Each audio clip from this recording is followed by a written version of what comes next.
Have you ever just wanted to set a narcissist off? Like, in all the times of you dealing with a toxic narcissistic person, has it ever just crossed your mind, like, how do I piss this person off? How do I get under their skin? How do I take my power back and stop reacting? That's what we talk about today, y'all. Of course, if you're new here, I'm Lee Hammock. I'm a diagnosed narcissist, here to give you the inside look at the mind of narcissists and other toxic people. And we're gonna hop right into it, y'all. Seriously, how do you set a narcissist out? So let me stop you right there. Hold your little empathetic britches. Hold your empathetic horses. Hold them. Hold up. Use discretion. Because as some of you might know, some narcissists will snap. Some of them will absolutely get violent. Some of them will lose their damn minds and threaten you and actually bring harm to you. So let's get that out the way first. Is it out the way? Got it? Good. Okay, perfect. So the number one way to set a narcissist ass off is to simply agree with them. Oh, you thought it was gonna be something like, you thought it was gonna be some type of master plan digging deep beneath the surface? No, narcissists, including myself, are fragile. We are fragile people. We are fragile human beings. It does not take much at all to set us off. Literally, it just does not. Right? If I'm insulting you, if I'm trying to hurt your feelings, if I'm trying to bring pain and hurt and disarm you and just do all this type of stuff to you, I want the reaction from you. I want you to hurt. I want you to cry. I want you to beg me to stop. I want you to be like, please stop talking about me like that. I told you not to say that about me. I told you to not do that again. I want that. If I'm trying to set you off, I want that from you. So if you're not giving that to me, what happens? You set me off. You get under my skin. If I'm calling you fat or too skinny, and you just say, yep, I'm as fat as I can be. Yep, I'm skinny as hell. You too stupid. Yep, I'm dumb as a sack of bricks. You're slow as hell. Well, I just wish I could be slower. You're just uneducated. Yep, I'm just dumb as hell. No education, no nothing. No nothing. I can't even talk straight. Yeah, no, that will set them off. It will. Of course, like I stated previously, you need to use discretion when you're trying to use any of these tactics. Because, like I stated previously, they can snap and lose their damn minds. Like, not all narcissists are out here just cool, calm, and collected. You might be dealing with a covert narcissist that never screams, but some people are not dealing with that. Some people are dealing with the screamers, the yellers, the beaters, the heaters, the hitters, right? Some of y'all are dealing with them. So if you're dealing with them, use discretion. I know sometimes you want to get it under their skins. This is the quickest, most efficient way, y'all. Seriously. It just is. If they're trying to get under your skin, I know somebody just thought. I just had this thought. So I know some of y'all might be thinking it. Well, Lee, isn't just agreeing with them and just being bland and plain, isn't that just gray rocking? It's a form of it, absolutely. It's a form of gray rocking. Because if you don't know what gray rocking is when you become boring to that narcissistic person. You remove all emotional reactions to this person. You stop giving them emotional energy. You're giving them straightforward, bland responses. Yes, you're right. Uh-huh. You got it. Yeppers. That's correct. Couldn't be righter, right? You're removing the emotional energy that you normally would be attributing to this person. You're taking it back. You're removing it. So it's giving you power and taking the power away from them. You see what I'm saying? So that's a piece of what goes on here. So when you're dealing with this toxic, manipulative, horrible ass person, this is who you're going to be dealing with. This is the type of stuff that you have to master. The type of person that you have to master when you're dealing with them, right? So that's how you get into the mindset right here. That's how you dig deeper into their minds. Like, you have to master their mindsets in these circumstances. Yeah, my mind went blank right there. I'm so sorry. But as you continue to have to deal with this person, you have to learn them because they're trying to bring pain to you. They hate gray rocking. They absolutely do. So if you master gray rocking and becoming boring to them, sometimes they'll leave you alone. Other times they won't. So if you're saying, yep, I'm stupid, I'm dumb, I'm just ridiculous, I'm fat, I'm lazy, I'm dumb, I'm bald headed, my teeth are messed up, you're right, nobody's ever gonna want me. You're just so absolutely correct. No one on this planet is going to want me. You're right. That's gray rocking, but that's giving them some energy, right? That's not giving them the energy that they want. That's giving them a form of energy, though, right? Am I right? You're giving them something, but it's not full form of gray rocking. Gray rocking is you're boring, right? Narcissists love energy, and they love taking energy from you. Yeah, I hate my officers right about the police officers.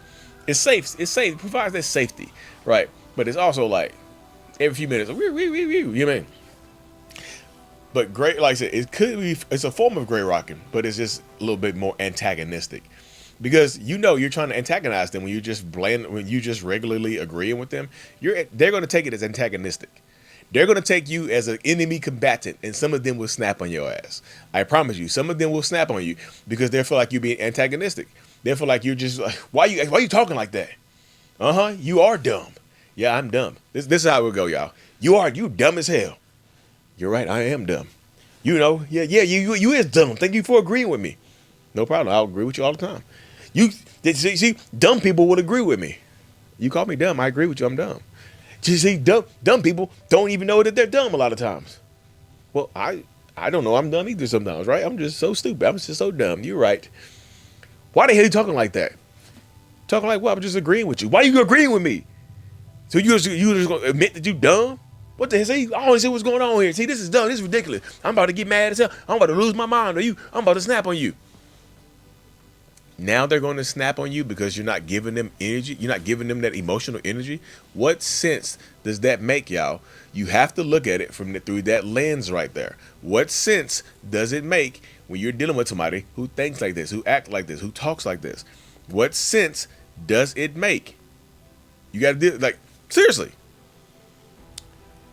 They will become antagonistic towards you or get angry or upset with you, at you, because you're not getting upset and antagonistic towards them like they want you to.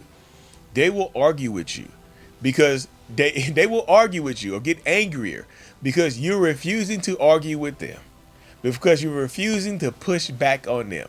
And yes, again, I know how ridiculously stupid this sounds, but you have to understand this is how the mind of a lot of narcissists work. We want energy. We want to know that we matter. We want to know that we have some type of control over you. And the easiest, most efficient way to prove that we have some type of control over you is to get you to snap on us. It's to get you to react. If we can make you cry because we're bored, if we can make you scream at us because we're bored, if we can find some way to victimize ourselves through you because we're bored, guess what? We're going to continue to do that. That means we have power. That means we have control. But now you're just agreeing with me.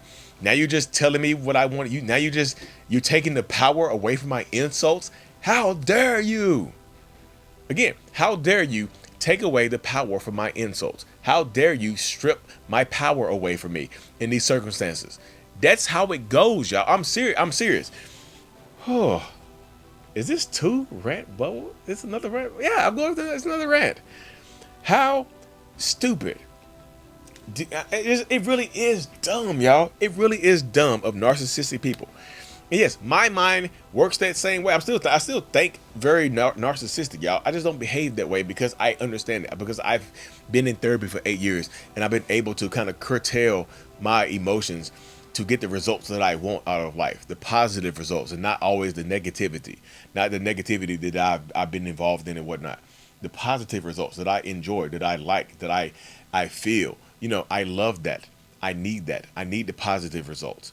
So I worked on myself. Most narcissists are not going to do that. They love just being childish. Yes, it's a childish ass mentality to try to set somebody off, to try to antagonize somebody to get them to snap, to try to make somebody cry on purpose, to just belittle someone because you want to feel superior to them. It's a very childish mindset. And yes, no, narcissists never grow up unless they go get some help. I want narcissists to go get help, y'all. Let's be real. I know the vibe that I give off sometimes makes it seem like I hate narcissists, but I don't hate narcissists, y'all. I'm a narcissist. I have narcissistic personality disorder. It doesn't go away. I will always be a narcissist. Just like an alcoholic will always be an alcoholic from what they say. Like when I'm talking to a recovering addict, they'll say, I'm still an addict. I'm just in recovery. Even though they've been sober for 10 years, right? That's how some people consider. I could be wrong. If I'm wrong, just feel free to correct me. Respectfully. But yeah, I just don't hate narcissists. I want narcissists to get better. I want narcissists to see this video, realize the harm and damage that they've done to people, and correct the shit. Not continue to perpetuate it and play the victim. Well, Lee, what about what they did to me? What about how I feel? What about my head? What about my heart? What about all this stuff going on? Why can't they just take accountability? Why it always got to be me? Why I got to do it? You see what I'm saying? Get good at agreeing with them. Y'all strip the and if you get good at this tactic right here, again, y'all, it would diffuse. It could diffuse them. It could make them leave you alone. But again, on the other side of things, it could make them snap and lose their damn minds, right? It could make them snap beyond belief, lose their rabbit ass minds, and just keep acting foolish towards you, keep being abusive towards you, keep being manipulative towards you, because at their core, this is who they are. You know, at their core, this is exactly who they are. This is who they're going to be. And you can try to get in between that or get in the way, but that doesn't help. In the long run, that doesn't help anybody out. Like, they're going to continue to be childish or just not grow up emotionally until they want to, until they make the choice to be able to do that, y'all. So this is me wishing all narcissists the ability to grow up. If you don't want to grow up, hey, your partner's probably going to leave you. Your kids are not going to talk to you. You have a very lonely, victim-blaming existence where at the end of your life, you're like, everybody hates me, and because it's on them. Sure, pal. Rest in peace. Anyway, y'all, thank y'all for making it to the end of my video. The Mental Healness Podcast is recording right now, y'all. I have about 4 episodes recorded right now.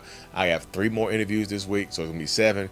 I'm going to be dropping them here on this channel. This channel, the Mental Healness channel, is it's going to be I'm still be talking about narcissists, y'all. That I'm incorporating survivor stories. I'm incorporating mental health therapist stories about how they got to become therapists. I mean, if you're battling a mental health issue or your mental illness or whatever the case may be, if you have a survivor story that you want to tell about growing up in a toxic household, anything mental health related or mental thriving related, like, make sure to check out the link in my description to apply to be on the podcast virtually or in person. You can be sitting in person talking to me like, so what brings you here to North Carolina? Anyways, y'all, I appreciate every single one of y'all. Hit that subscribe button and I'm out.